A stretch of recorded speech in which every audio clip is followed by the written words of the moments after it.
Alors, au niveau de la partie, c'est moi qui ai remporté le toss et Oui, j'ai c'est décidé ça. de commencer. J'ai essayé de commencer. On avait la dernière partie qu'on avait fait, c'est lui qui a commencé. Donc, de toute façon, moi, par habitude, j'aime bien, vu que j'ai une armée assez lente, occuper le terrain, essayer d'aller le plus loin possible. Donc, je préfère commencer la partie. Contre les pirates, il vaut mieux commencer la partie. Il vaut mieux commencer de toute Ouais. façon.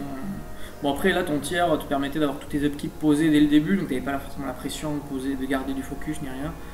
Donc bon, au niveau de mon déploiement, je mets mon caster légèrement excentré sur la gauche pour pouvoir, au besoin, se mettre à côté de l'objectif qui est immunisé au blast damage.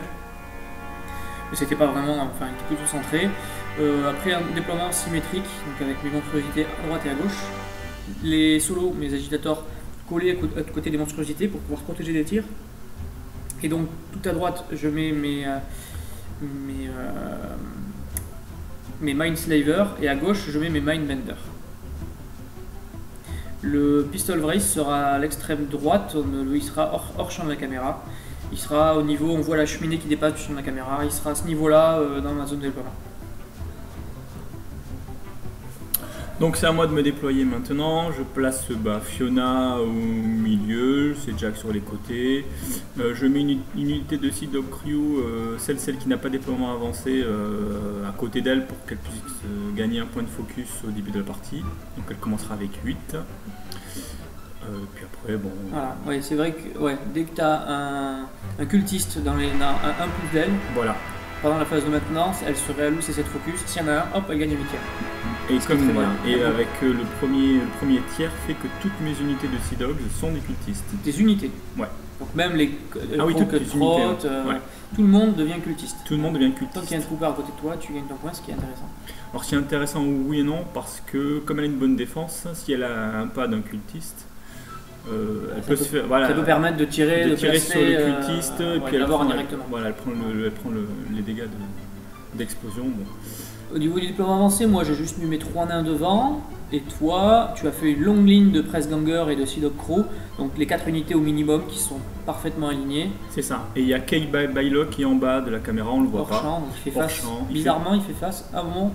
Ah, ton Pistol pistolet. Race. Bah oui, quand même. On va faire un duel de tir. Donc je commence à jouer. J'ai alloué un point de focus à chacun de mes jacks. On connaît les tours 1, c'est très classique. J'ai bougé donc hors champ le Pistol Race qui profite du couvert de la maison. Je sais que Kay Bylock va essayer de lui tirer dessus. Donc je me dis, avec 18 de défense, ça va être assez difficile. Et si plutôt que de tirer sur autre chose, il peut essayer de perdre son temps à tirer sur lui, c'est que du bon. Après, c'est un tour très classique. Donc les parties d'avant m'ont appris des trucs notamment avec Pascal. Il faut surtout pas que je perde mes sergents. Je le savais, mais là je le sais encore mieux. Donc voilà, les sergents sont vachement excentrés. Ils sont vraiment à la limite commandement par rapport à mon unité, pour pas qu'on puisse y accéder. Après, j'aurais peut-être dû mettre une figurine qui est dans les 3 pouces pour qu'il puisse rediriger ses tirs. Je l'ai pas fait. Bon, là, je me sens pas vraiment pour l'instant en danger. Voilà, pareil, je laisse mes sergents bien en recul. Mes 3 nains ont fait leur nuée, et là pour le coup, je ne les mets pas forcément centrés. Voilà, j'ai appris mes erreurs une fois de plus, c'est bien. Donc ils sont, si je veux les télékinésies en dehors, je peux le faire. Les agitateurs viennent se placer. Donc là, je fais courir le subdueur au même niveau que les drudges. Il laisse side, il pourra voir à travers la forêt avec son tir, il pourra ramener du monde. Donc bon, c'est peut-être le moins handicapé lui par cette forêt au milieu qui va quand même beaucoup m'embêter. Et donc mon caster va tout bêtement avancer, caster décélération, et puis voilà. Donc maintenant c'est à moi de jouer. Je mets un point de focus sur mes 2 jacks, il m'en reste donc 6. Je vais courir très très vite avec le pirate qui a marque de Nokorian sur lui. Symbole de Telgesh, l'Arknode. Symbole de Telgesh, pardon. L'Arknode sur lui. Comme ça, ça me permet de faire des sorts très vite. Ensuite, j'avance mes technique pirates. hyper intéressante d'ailleurs. Ouais, que tu ne peux faire qu'avec le tiers. Avec ce tir là, tu peux arcnoder. Dès le premier tour, tu peux commencer à attaquer. C'est bien. Ensuite, là, je vais faire un tir avec mon marineur. Donc, j'ai avancé, je suis collé au pirate, je tire, je suis trop court d'un pas, je recule, je touche rien. Tu te serais avancé un tout petit peu, ça aurait été bon pour moi. Ouais. Là, je fais courir le dock pour donner 4+ à mes press gangers devant. Sur leur AG de robustesse. Alors que j'avais quand même avancé au maximum avec le mec, donc je pouvais pas aller plus loin. Ah d'accord. Le trou plus rapide aurait été peut-être emmerdé. Et pour une fois, ma vitesse m'a desservi, m'a servi. Donc là, on commence à occuper le terrain. Voilà, j'occupe le terrain, je me prépare, je fais une ligne pour charger au prochain tour si tu t'avances. Là, c'est le rifleman, donc le fusilier qui fait son petit tir. Il est tout seul, il te manquait un point, c'est pour ça que tu l'as mis. Il manquait un point, je ne sais pas quoi mettre, donc c'était la seule chose que je pouvais mettre. Il a tiré, il a raté. Bon. 4 en tir. 4 en tir, c'est pas. Tout seul, il n'est pas forcément indispensable. C'est bon, c'était un point. Là, je fais bouger Kale, je le mets, je tire sur ton. Je l'avance, je tire sur ton pistol Warriors et je le rate. Qui est incorporel, mais Kale a une arme magique et en plus il a la marque de monocrayon sur lui. Voilà, qui lui donne arme magique. Il a double arme magique, donc ce qui s'annule pas en fait. Non. et donc il a raté ses 2 tirs. Il a un seul tir. Il a qu'un tir quand il bouge. Oui, il a 2 tirs quand il ne bouge pas. Voilà, okay. Donc là, je joue Fiona et je vais commencer à lancer Affliction de mémoire sur tes Mindbinder. Ouais. Ensuite, je vais mesure pour être sûr. Voilà. Donc maintenant, je sais que ton 15 en armure, je m'en fiche un peu. Ce qui est plutôt bien, t'as power 9 ou 10, ça pouvait en arriver de 3. C'est ça. Et ensuite je commence à lancer les feux de lame. Toujours sur les Mindbinder, je crame tout mon focus. Il suffit juste de te toucher. Après, bon, je fais un point de dégâts automatique. Donc ça, je crois que j'en ai tué 1 ou 2 peut-être. T'en as tué 1. Non, j'ai réussi à le toffer. Ouais. Et tu l'as tué avec le deuxième. D'accord, donc j'en ai tué 2. C'est bien dommage que le feu de lame soit pas une ADE, parce que combiné avec Affliction, ça peut vraiment être redoutable. Ah oui. Affliction, il faut tirer au canon après dessus. Sur ouais, voilà, il faut blaster, faire des blasts. C'est sûr. Putain, Affliction avec le Galéon, il faut le jouer Galéon avec elle, c'est bien sûr, mais je suis d'accord, Du coup, c'est mon tour. Il a bien avancé. Je suis pas encore à portée pour vraiment faire mal. Donc je me dis plutôt que d'essayer de balancer de la télékinésie pour dépenser beaucoup de ressources pour pas faire grand chose en fait, pour tuer 1 ou 2 Sea Dogs, je vais essayer de tuer déjà les personnes qui m'embêtent. Je l'ai appris à la partie dernière, les solos de soutien des privateers, enfin des Sea Dogs et tout ça, sont hyper importants, notamment le dock. Le TOF à 4+, c'est quand même super bien. Il est là, il a une moins bonne def que l'être en plus, donc si je peux le choper, sachant qu'il n'est pas caché, je le vois, je peux directement commencer à le tirer dessus. Donc je vais essayer de l'avoir avec, notamment avec mes nains, qui ont comme 7 en Magic Ability, donc c'est quand même assez intéressant, hein. Il tire bien. Et une puissance de 13. Le dock ayant 12 en défense, il te fallait un 5 pour le toucher, c'était jouable. C'est plutôt intéressant. Voilà, donc directement j'adopte ça. Donc il y a le monsieur avec la marque de Telgesh qui m'empêche un peu de vraiment bouger librement pour avoir tout le monde dessus. Donc voilà, le premier tir dessus, on est à portée, et là tu aurais peut-être dû le maintenir sur la colline pour avoir plus en défense. Donc du coup je le one shot, mais du coup tu réussis à avoir. Voilà, je réussis mon robustesse, je crois que je fais 5, c'est ce qu'il me faut, parce que le 4+ ne marche pas sur lui. Ah, d'accord, c'est sur les autres unités. Voilà. D'accord. Du coup, les 2 autres ne le voient pas à cause de l'objectif et à cause du monsieur de Telgesh, donc ils vont tirer sur monsieur de Telgesh. Et je crois que j'ai tiré sur le Ragman de mémoire et je l'ai raté, 14 de défense. Ouais. Et ensuite, j'utilise l'agitator, vu qu'il n'y a pas vraiment, je ne vais pas vraiment agiter mes gens ces tours-ci. J'ai juste fait un petit spray, tuer le mec devant, c'est toujours bon à prendre. Mais bon, il y a le doc qui est toujours là. Le doc Kinesis War c'est toujours là, donc il y aura toujours TOF à 4+, donc je me suis dit il faut quand même que je le tue là, il est knockdown, c'est l'occasion de vite l'avoir et puis au moins de baisser le TOF. Donc là je vais faire une petite erreur parce que je vais arcnoder via 2 de mes Mindbenders, mais je fais une erreur parce que je commence par le spray qui n'est pas sur le dock. Donc en fait tu as bénéficié du 4+, qui t'a réussi. Et du coup en plus, bon là par contre le spray est simultané sur les figurines de devant et derrière, donc ton Sea Dog bénéficie du 4+, mais un peu de chance, le dog s'en va. Le dog s'en va et le privateer devant est KO. Donc j'ai perdu moi de mon côté les 2 Mindbenders qui ont channel le spray. Donc là j'ai avancé l'agitator, je prépare mon subdueur qui va. J'ai vu qu'il a fait un joli petit tas de figurines à côté de l'objectif. Je vais en profiter pour les mettre KO. Donc mon filet ça va être sympa pour les activations suivantes qui vont éviter de me jammer. Donc je tire et je touche. J'ai pas mis de focus, bon, j'avais pas envie d'allouer trop de ressources là-dessus. Je touche, donc je le récupère et je le tue au cac. Sachant qu'en plus, j'ai pris le Rifleman, c'est un peu par hasard, c'est lui qui était au centre, c'est dommage pour... Et du coup, il peut pas reprendre le rifle, qu'il est à 1 pouce de personne au moment où il meurt, vu qu'il est face à moi. Donc il perd le Rifleman, et toutes les figurines du centre qui sont autour sont KO. Là, j'envoie jamais mon unité de Mindslaver. Toujours, je vais...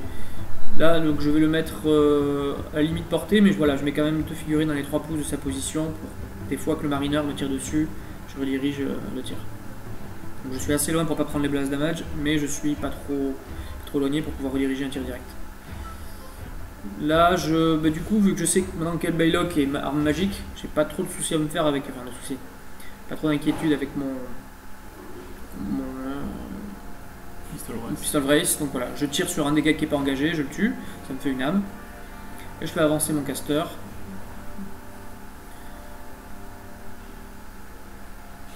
Et je crois que je caste décélération, tout bêtement. Parce que là, je n'ai pas alloué de focus à mes jacks avec monstruosité parce que j'ai des pirates dans les 10 pouces. Pascal fait beaucoup avancer ses bonhommes et du coup, il me met souvent quelqu'un dans les 10 pouces. Dans un rayon de 10 pouces de mon caster. Donc voilà, je peux courir sans dépenser de focus, ça m'arrange. Ça me fait toujours gagner un peu de focus. Donc je le place. Je ne veux pas trop exposer pour l'instant mes lourdes. Je sais que celui de le subdueur dans la forêt, bon, ils vont pas me faire très mal les messieurs en face. Il y a le Ragman qui est là, mais bon, ça va, je suis pas trop inquiet non plus. Donc là c'est à moi de jouer, je mets des focus sur mon nomade dans l'idée d'aller commencer à détruire l'objectif. Ensuite je lance une charge de mes press gangers sur tes Mindbinders. Sous affliction. Sous affliction. Tu vas payer tous les upkeep à ce tour-ci. Enfin sauf Marc de Telgesh puisqu'il est voilà. Forcément. Donc là, il me suffit de toucher pour faire un point de dégâts automatique. Voilà, j'ai de robustesse directement. Et je l'ai réussi bien. Oui. Donc quoi, ça va, ça vient. Ça va, ça vient. La partie précédente, tu étais peut-être en dessous. Là, maintenant... Je réussis tous, d'ailleurs. Il y en a peut-être un... Non, tout le monde réussit. Donc, c'est là où on regrette de ne pas avoir un pistolet pour faire une deuxième attaque sur ton point de KO. Ah oui. C'est vrai que c'est là que le silo est pas mal quand même. Ouais. Donc là, je charge tes nains. Avec ma deuxième unité de press ganger. J'ai pas trop compris pourquoi tu n'as pas entremêlé plutôt les press gangers et les... Parce que je voulais que les 2 unités aient le soutien du doc. D'accord. Voilà. C'est vrai que t'as pas la pièce du rock bottom pour les Dorantov, donc ça sert à rien de les avoir. C'est ça. D'accord. Donc là tu tapes. Là je tape sur tes nains. Je fais assez mal, mais on a 16 d'armure et 5 points de vie. Bye bye. Donc, donc là oui effectivement tu as beaucoup de points de vie. Je crois que je te tue un nain ou 2, je sais plus. Tu me tues un nain, le deuxième réussit son jet de robustesse grâce au dominator qui me donne robustesse. Voilà. Donc je perds un nain, celui qui est derrière. D'accord. Et l'autre me prend juste 2 points de vie je crois. Qui Baylock va tirer sur ton pistol race. Le premier tir rate. Et le deuxième touche. Le deuxième touche. Parce que j'avais 18 de def quand même. Ouais. Mais là tu as forfait ton mouvement, tu as plus d'un tir donc tu as 10. 10 ouais. Et donc tu rates au premier, le 8 tu le réussis donc, et tu fais un gros jet de dégâts donc one shot. Pistol race il y a que 12 en armure donc dès qu'il est touché c'est fini. Donc là oui, donc là j'avais beaucoup de chaos suite au coup de filet que tu m'as fait, donc là je me pose des questions, bon, je me dis j'avance, donc j'avance avec certains, j'ai des pistolets, je vais peut-être tirer avec d'autres. Donc ça c'est plutôt pas mal, parce que du coup ceux qui n'avaient... D'ailleurs je sais même pas trop pourquoi... Ah parce que ils sont venus pour donner gang, Oui, voilà, c'est ça. c'est ça. Au moins ils octroient le gang aux autres, Mm. les autres tapent, et puis au moins il y a quelqu'un avec un pistolet derrière pour en finir un si besoin. Voilà. Et je réussis encore bien mes jets de robustesse. Je t'avoue qu'avec 4 en tir, je comptais pas tuer grand chose, sauf quelqu'un de KO. Ouais, c'est pas faux. Donc voilà pourquoi j'avais laissé mes 2 KO avec leurs armes. Avec et puis, leurs armes voilà. pour tirer. Et ça paye parce que du coup, le monsieur qui s'est relevé va faire un tir qui touche et je vais rater mon jeu de robustesse, je crois. Donc là, je joue Marineur. le marineur, je vais tirer, je sais plus trop sur quoi. Ah oui, je savais que c'était plus difficile de choper ton agitator. Oui. Donc j'ai tiré sur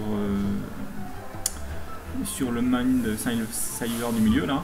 Je pensais, bon, je n'avais pas vu qu'ils étaient bien éloignés quand même, je pensais en toucher plus. Voilà, je vais faire en sorte de m'écarter. Ouais. La DE était de 3. 2-3, ouais. Voilà. Savoir connaître les AOE de l'adversaire, c'est bien pour savoir comment dispatcher l'unité. Donc là, le nomade va charger l'objectif. Je vais l'attaquer. J'avais mis du focus dessus parce que je savais qu'avec une ou deux attaques, c'était pas suffisant. Oui. Enfin, c'était pas sécurisé, on va dire. Et je crois que tu feras passer mou et ouais, tu le laisses à un PV. Je le laisse à un point. Après, tu t'es pas mis en portée de corps à corps du bouclier, donc t'as pas l'attaque du bouclier. Voilà. Tu vas rester safe par rapport au subtueur. C'est ça, je voulais pas trop m'avancer non plus. T'as le filet tous tes hommes sont devant, donc tu te dis, bon, grâce à ça, ça va permettre. Et du coup, bah, il reste un point de vie. Il reste un point de vie, il me reste une unité de Sea Dogs, donc je la fais. Je sais pas trop, dessus. voilà, je la fais partir dessus. Je crois que j'en mets 2 au cas où, parce que quand même 18 d'armure, bon, on sait jamais. Hein. Et puis comme ça, ils ont gang. Et ils ont gang. Ils gagnent le gang et les 3D de la charge, donc ça peut permettre. Normalement, c'est bon, c'est une formalité maintenant. Et ensuite, les autres, en fait, je fais un écran devant Fiona. Enfin, pour l'instant, Fiona n'a pas bougé. Je compte déjà rapprocher Fiona du milieu de la table pour lancer le feat. Donc là, bon, les pirates détruisent l'objectif. Et le Ragman n'a toujours pas joué, c'est maintenant qu'il joue. Voilà, le Ragman, bon, je l'ai très mal joué dans cette partie. Hein. C'est la première fois que tu joues. C'est la première fois que je le découvre. Et oui, c'est vrai que typiquement, il aurait dû venir. Et claquer son champ de mort pour que les tout puissent en profiter pendant l'action. Oui. C'est comme les agitators, c'est des figurines à jouer avant les autres pour bénéficier du soutien. Là, bon, il fait quand même son Magic Ability, il a un petit dégât, c'est ça? Oui, voilà, il fait un jet de dégâts. 10. Et si je touche, je prends le contrôle de la figurine qui a été boxée, qui peut bouger et faire une attaque. Une sorte de séduction à distance, on va dire. Et donc là, en fait, ce qui est bien, c'est que vu que c'est une attaque magique, je ne peux pas rediriger le jet de dégâts comme si c'était un tir. Donc là, je joue Fiona. Donc là, je m'approche. En fait, je me mets au milieu de mon armée. Je vais lancer le feat, ça va me permettre à toutes mes figurines d'être protégées par Sombre Présage. Savoir que lorsque Nico va m'attaquer, il va lancer un dé de moins en attaque et aux dégâts, donc là je suis un peu serein. Je sais que ton armée n'a pas beaucoup de bonus au toucher, tu frappes toujours à 4, 5, 6 max. Tu peux monter à très haut, mais ça me demande de la ressource. Voilà, ça demande de la ressource. Taper sur du Jack, c'est bien, taper sur du Trooper de base en montant très haut, ça me fait tuer des personnes, ça me fait claquer des pouvoirs. Donc c'est vrai que c'est bien. C'est un très bon feat défensif. Donc là, je vais lancer des sorts via un Arc Node. Donc tu as reposé la marque de Telgesh sur un Press Ganger et je balance moi feu de lame, je crois. Ouais, enchaîne sur mes Mindbenders, tu les fais fondre du coup. Voilà, j'en tue 2, je me sens. J'en tue 2, avec ce qui s'est passé avant, et ce que j'ai cramé moi aussi avec les sprays, il m'en reste 3. Les 3 ils sont KO et engagés au corps à corps, et le sergent derrière. Donc c'est pas top, mais tu as claqué tout ton focus. J'ai claqué tout mon focus. Pour faire ça, voilà. Pour tuer des brunchs. Donc là je me dis, il est sous fit, donc c'est Sea Dog, c'est Press Ganger avec 13 de défense, ça va être très difficile pour moi de les toucher, ce sera quasiment pas possible même. C'est-à-dire que là il faut que j'active les agitators pour avoir plus 2 en maths, donc ça me ferait un 7 en maths. Et rien que ça avec un seul dé, il faudrait que je fasse des 6. Donc c'est quasiment pas possible. J'ai l'option de faire péter mes 3 Mindbender en grenade, enfin je peux faire une petite explosion. C'est des touches auto, c'est power 12, donc là avec un dé je fais sauter tes mecs. Donc j'ai cette option là. Et j'ai quand même le nomade qui est quand même plutôt bien placé, et avec le sombre présage, ça va être très difficile de le casser, même avec un subdueur chargé au max. Du coup, je me dis, Fiona a un pied dans la zone. Fiona s'est avancée. Je vais tenter le caster kill. Donc là, je claque le fit. J'active d'ailleurs mon caster. J'ai mis 3 points de focus sur le subdueur, 3 points de focus sur le breaker. Et je claque le fit. Donc là, je crée la Champs-Élysées. Hop, l'avenue des Champs-Élysées pour pousser. Donc je push tout le monde sauf le Warcaster. Hein. Donc voilà, vous voyez, je fais une belle allée face au Fiona. C'est vraiment la grande force de ce feat, c'est qu'on peut pas vraiment prévoir en fait. Non. Il n'y a que la distance entre toi et mes monstruosités que tu peux prévoir. Et après le placement de tes troupes, tu peux pas vraiment dire je vais les mettre devant parce qu'à tout moment moi je vais les pousser entre une télékinésie et mon feat. Je peux aller entre 0 et 4 pouces. Donc c'est plutôt. Voilà, donc là on voit qu'il y a une belle avenue entre le subdueur et le breaker d'ailleurs. Et donc je fais télékinésie avec Texus sur le subdueur qui rentre donc dans la forêt à 2 pouces, il se place. Je sais que la zone fait 6 pouces, je tire à 6 pouces, il a mis un pied dedans, moi j'ai un gros pied dedans, c'est évident, même là je sais que je prends aucun risque en forfaitant et en tirant. Par contre là je réfléchis beaucoup en me disant est-ce que j'ai pas plus important à faire avant ça, parce que je veux pas qui tout double. Ouais, parce qu'il a 16 de défense, en boostant j'aurai 2 dés et donc moi j'ai 4 de rate de base, plus les 2 du forfait, plus les 2 de l'agitateur, j'aurai 8. Je me dis de toute façon 16, ça te fait un 8. Il faut que je fasse un 8 pour toucher. Je me dis je vais faire ça, si ça se termine c'est bien, sinon j'ai le reste de mon armée à jouer donc on verra. Et tu fais 8. Et voilà. Et donc là il me serre la main même avant de faire les jets de dégâts parce que là c'est. Je la prends, je la mets KO.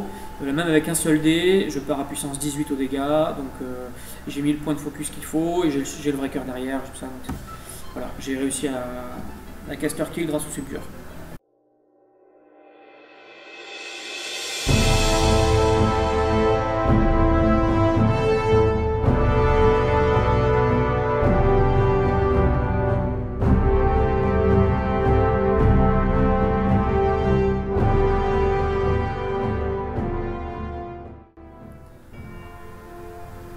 Voilà, du coup, c'est ma petite revanche. Hein. Mais oui. Il m'avait bien surpris avec ton armée, avec Capitaine Chaet. Et là, c'est toi qui m'as bien surpris. Effectivement, j'ai essayé de protéger Fiona comme je pouvais. Je savais que tu allais bouger mes figurines, mais j'ai essayé de tapater, hein, je t'avoue. Hein. Je me suis dit, peut-être que si je lui présente Fiona, il va peut-être essayer de me caster kill, donc il va mettre beaucoup de ressources pour le faire. Et après, au tour d'après, moi je pense que je pouvais bien te faire mal. Donc là c'était un 8 au dé. Donc j'ai pris le risque et j'ai perdu, mais c'est le jeu. Hein. C'est le jeu. Et si tu avais fait moins, je pense que ta monstruosité au milieu, elle pouvait plus trop rien faire, elle avait des focus qui servaient à rien. D'ailleurs j'ai fait une erreur en mettant beaucoup de focus sur celle-ci. Ouais. Bon, quoique, il me semble que tu as fait des attaques gratuites après, c'est grâce à ça que tu as tué. Oui, mais après j'avais les ressources avec le breaker qui avait 3 points de focus. Ah oui. De toute façon, pour venir et la tuer, elle était knockdown, c'était pas le truc. Et en fait, si je ratais le tir, voilà. Si je ratais le 8, j'avais 2 points de focus dans le ventre, je pouvais rien faire avec. Et après, donc, sous le feed de Fiona, mais je pense que mes unités étaient bien assez protégées. Et après, j'aurais pu, je pense, dérouler. Tu aurais pu dérouler, je pense à l'attrition. De toute façon, en haut, tu avais fait fondre mes Mindbender, j'avais quasiment plus personne. Bon, avec des si. De toute façon, le truc, c'est que je sais pas si tu avais dans l'idée de jouer au scénar, mais le scénario de destruction, c'est pas un scénar qui se joue, on gagne rarement les 5 points sur ce scénario. Oui. Les gens viennent au milieu, il n'y a qu'une zone, on a toujours du monde dedans. Faut vraiment avoir l'ascendant sur l'adversaire. Et dans ce cas, c'est vous gagnez à l'attrition. Vous gagnez pas au scénar, vous gagnez à l'attrition parce que vous l'avez roulé dessus, il n'y a plus personne dans la zone. Forcément, à ce moment-là, c'est pas vraiment une victoire au scénario pure comme tu m'as fait la partie d'avant. Qui était vraiment une belle victoire au scénario. Tu m'as repoussé les figurines qu'il fallait, tu as tué l'autre, tu as pris l'ascendant sur l'autre zone. Là, non. Et donc voilà, ça se punit avec un assassinat typique Céphalix. Hein. On pense qu'on est un peu à l'abri, il y a du monde qui gêne. Non. Non, une télékinésie bien placée, un feat qui bouge tout le monde. Et voilà. J'aurais pu faire télékinésie sur Fiona avec mon caster en boostant sur un 8 pour la retourner, pour que ce soit encore plus facile pour moi de la choper avec mon monstre. Et du coup, j'avais plus assez de focus parce que j'en avais donné déjà trop. J'avais été trop gourmand pour être sûr de la tuer. Voilà, un mauvais calcul, mais bon, ça n'a pas payé. Enfin, j'ai pas été puni, donc je suis content du coup. Et voilà. En tout cas, merci beaucoup d'avoir commenté de nouveau cette partie. Mais merci Nico de m'avoir fait jouer avec toi. Ça m'a appris beaucoup de choses et la prochaine fois, je serai plus prudent avec Funa. Eh bien, super. Eh bien, je m'en vais aujourd'hui du Pays Basque, mais je reviens très vite et on en fera plein d'autres. Avec plaisir, salut. Allez, stay focus.